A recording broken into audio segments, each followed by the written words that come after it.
অন্যতম কাৰ্যসূচী আছিলে নাৰায়ণপুৰত জিলা চিকিৎসালয় স্থাপন কৰা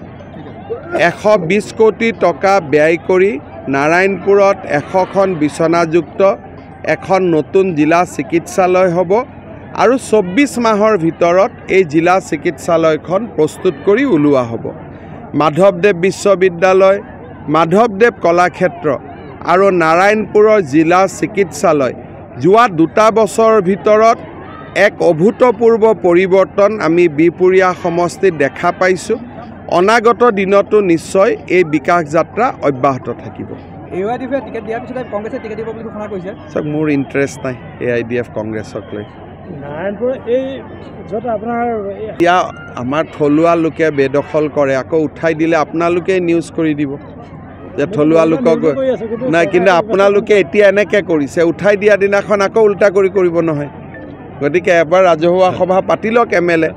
কাৰণ আপোনালোকে হয় কি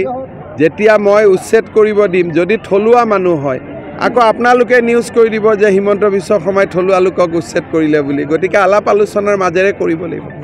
মাধৱদেৱ ক্ষেত্ৰ নিৰ্মাণৰ এটা প্ৰস্তাৱ যিহেতু মাধৱদেৱ ক্ষেত্ৰটো আমাৰ য'ত মাধৱদেৱৰ জন্মভূমি তাতে মাধৱদেৱ ক্ষেত্ৰ এখনো নিৰ্মাণৰ আমাৰ প্ৰস্তাৱ আছে লাহে লাহে কৰিম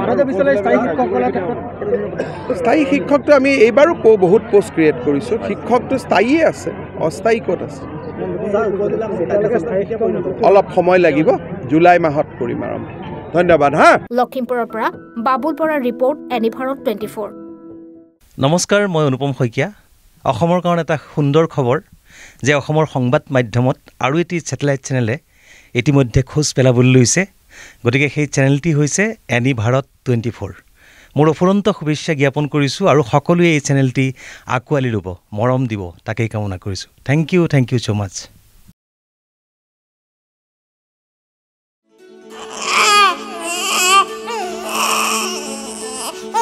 অভিনন্দন আপোনাৰ এজনী ছোৱালী জন্ম হৈছে